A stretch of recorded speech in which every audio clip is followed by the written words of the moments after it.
Hello everyone, welcome to Jwalpa coaching classes. तो बच्चों, इस वीडियो में हम कुछ और एमसीक्यूज करेंगे एसिड बेसिस एंड सॉल्ट के।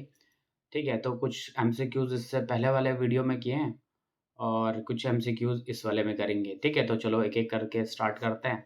पहला क्वेश्चन है, what happens when concentrated sulphuric acid is added to solid NaCl in a dry test tube. कह रहे हैं कि आपने कंसंट्रेटेड, कलर चेंज कर लेते हैं पहले, कंसंट्रेटेड H2SO4 लिया। ठीक है, और साथ में क्या जोड़ा, NaCl। तो क्या होगा? ठीक है, तो देखो, जब इन दोनों का रिएक्शन करवाएंगे तो यहाँ पे क्या होगा, एसिड को जब हम मेटल सॉल्ट के साथ रिएक्ट करवाएंगे तो क्या बनता है, Na2SO4 एक दूसरा सॉल्ट बनेगा और साथ ही साथ में एक दूसरा एसिड बन जाएगा। ठीक है, तो यहाँ पे क्या है कि अगर हमने एक एसिड को किसी मेटल सॉल्ट के साथ रिएक्ट करवाया तो एक नया मेटल सॉल्ट बनता है और नया एसिड बनता है। तो यहाँ पे ऑप्शन चेक कर लेते हैं। NaCl dissolves and form a basic solution, नहीं। हाइड्रोजन गैस इज इवॉल्व, नहीं। HCl गैस इज इवॉल्व, तो दिख रहा होगा आपको कि यहाँ पे कौन सी गैस इवॉल्व हुई है, HCl गैस इवॉल्व हुई है। तो HCl gas will evolve, the mixture produces no observable reaction, नहीं। ठीक है, तो इसमें क्या होगा बेटे, HCl गैस प्रोड्यूस होगी। ठीक है, चलो नेक्स्ट क्वेश्चन देखते हैं।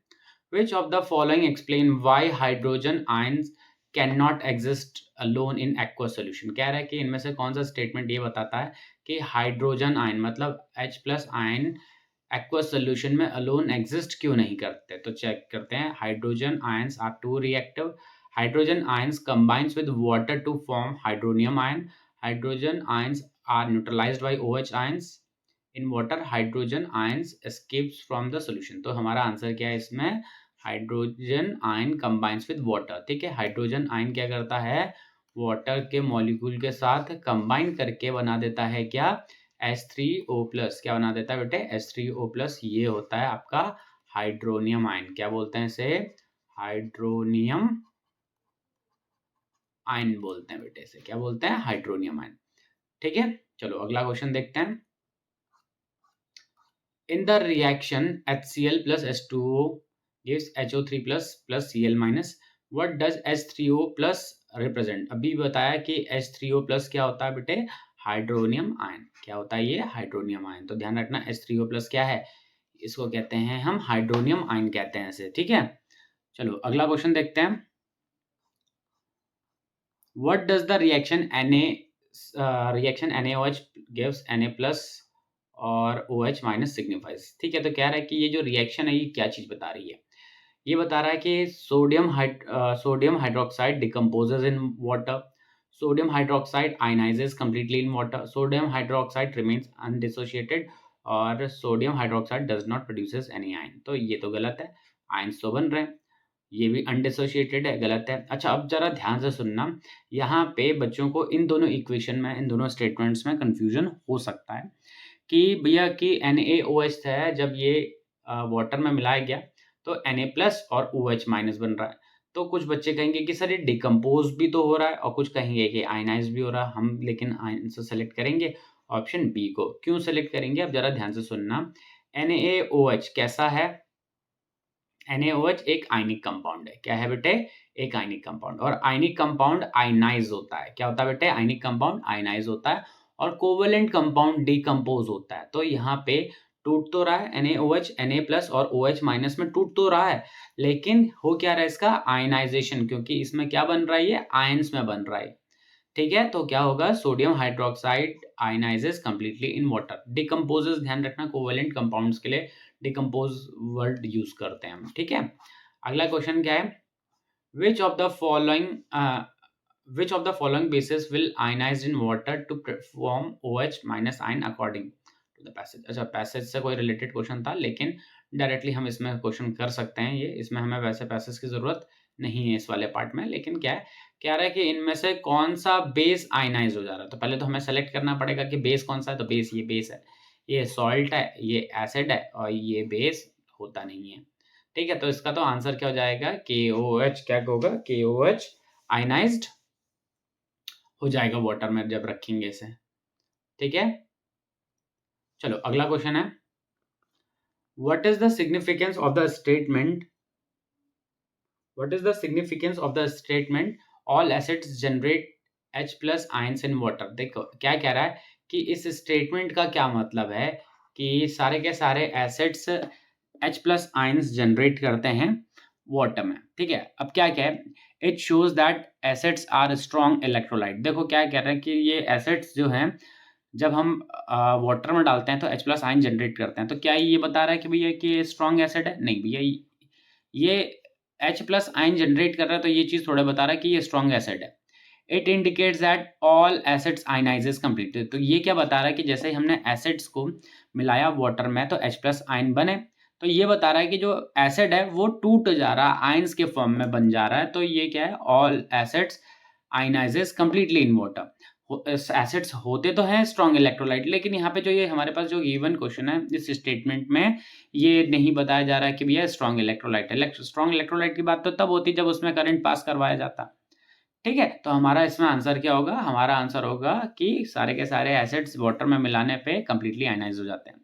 बाकी को भी देख लेते हैं। It explain why acids conduct electricity. नहीं, ये भी नहीं है हमारा option. It implies that acid loses their acidic property in the absence of air. नहीं, ठीक है, तो यहाँ पे क्या होगा कि जैसे एसिड को हम वाटर में मिलाएंगे तो वो आयनाइज्ड हो जाता है। बस यही चीज एक्सप्लेन कर रहा है इसे। अगला क्वेश्चन क्या है, which of the following statement is true about alkalis.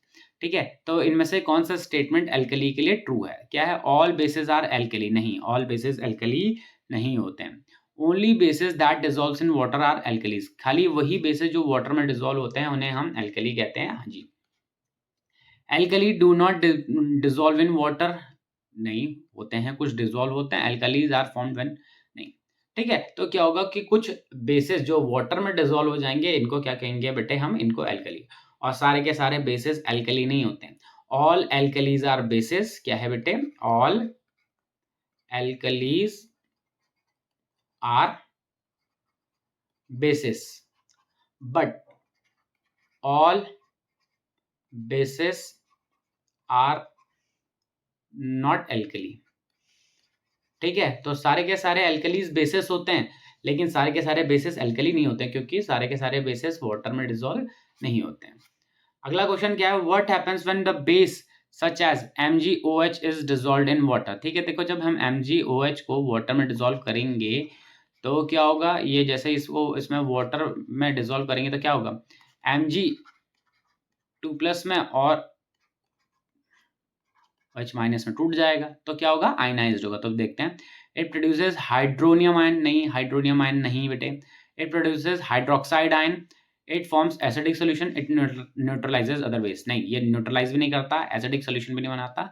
क्या बनाएगा, ये हाइड्रोक्साइड आयन। जो ये OH है ये हाइड्रोक्साइड आयन है या हाइड्रोक्सिल आयन है।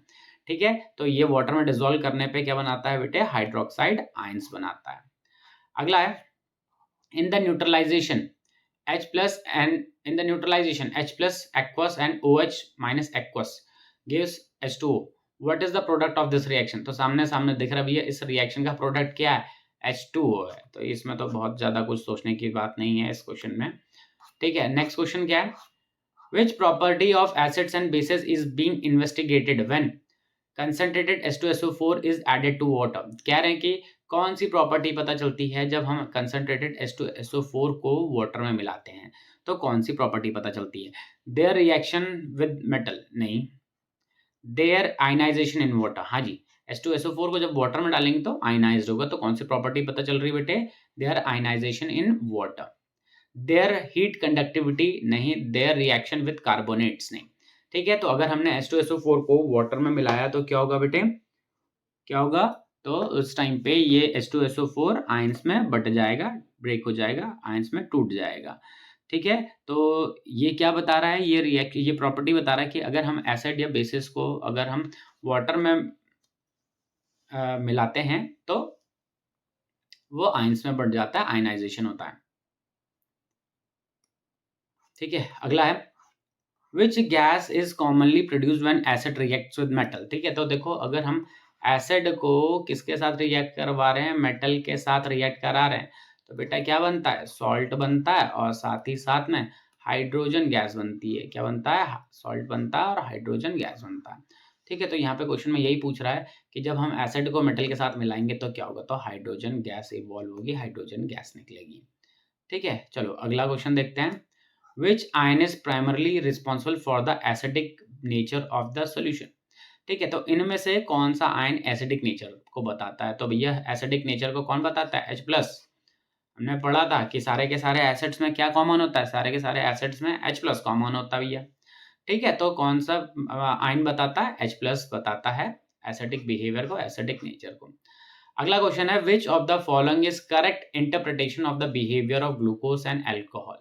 ठीक है, तो इनमें से कौन सा स्टेटमेंट करेक्ट है ग्लूकोज और अल्कोहल के हिसाब से। चलो, they ionizes in water but the ions do not conduct electricity. नहीं भैया, ये आयनाइज्ड तो नहीं होते हैं, और but the ions do not conduct electricity, ये स्टेटमेंट ही गलत दिया हुआ है यहाँ पे कि आयंस इलेक्ट्रिसिटी को कंडक्ट कर नहीं कर सकते, गलत बात है। They do not ionizes in water so they do not conduct electricity, तो ये वाटर में आयनाइज्ड नहीं होते हैं, तो ये इलेक्ट्रिसिटी को कंडक्ट नहीं करते हैं। ध्यान रखना, ग्लूकोज और एसिड और बेसिस तो इलेक्ट्रिसिटी को कंडक्ट करते हैं, लेकिन ग्लूकोज और अल्कोहल एसिड को इलेक्ट्रिसिटी को कंडक्ट नहीं करते। क्यों? क्योंकि वो आयनाइज्ड नहीं हो पाते हैं, और ये इसी वजह से ये इलेक्ट्रिसिटी को कंडक्ट नहीं करते हैं। अगला स्टेटमेंट भी चेक कर लेते हैं। They ionize but the ions produces are too small to conduct electricity. नहीं, glucose and alcohols are basic and neutralizes the acid. नहीं, गलत बात है। ठीक है, चलो अगला क्वेश्चन क्या है, नेक्स्ट क्वेश्चन है बेटे, why does the bulb glow when the dilute HCl and H2SO4 is used but not when the glucose and alcohols are used। तो देखो क्या है, glucose and alcohols are covalent compounds that do not ionizes water. ठीक है, तो ये glucose और alcohol क्या होते हैं बेटे, क्या है, कोवेलेंट कंपाउंड्स होते हैं, और वाटर में ये आयनाइज्ड नहीं होते हैं। ठीक है, अगला स्टेटमेंट भी, वैसे ये स्टेटमेंट सही है। हम अगला चेक करते हैं, glucose and alcohol have lower molar concentration, acids generate more heat. नहीं, acids and glucose alcohol and glucose neutralizes the acid preventing the current. नहीं, ठीक है, तो हमारा आंसर क्या हो जाएगा, हमारा आंसर हो जाएगा glucose and alcohols are covalent compounds that do not ionize in water. ठीक है, तो ग्लूकोज और अल्कोहल क्या होते हैं बेटे, कोवेलेंट कंपाउंड्स होते हैं कि ये वाटर में आयनाइज्ड नहीं हो पाते हैं, इस वजह से ये इलेक्ट्रिसिटी को कंडक्ट नहीं करते हैं। वहीं पे HCl और H2SO4 क्या होते हैं बेटे, ये वाटर में जैसे हम इसे रखेंगे तो ये आयंस में बट जाएंगे, और आयंस में बटने की वजह से वो इलेक्ट्रिसिटी को कंडक्ट इजीली कर पाएंगे। ठीक है, तो इसमें क्वेश्चंस हो चुके हैं खत्म इस वाले में। ठीक है, तो बच्चों आज के इस वीडियो में इतना ही करेंगे, इतना ही क्वेश्चंस करेंगे। नए वीडियो में मिलेंगे कुछ और क्वेश्चंस के साथ, तब तक बने रहिए ज्वालपा कोचिंग क्लासेस के साथ। Okay students, bye bye.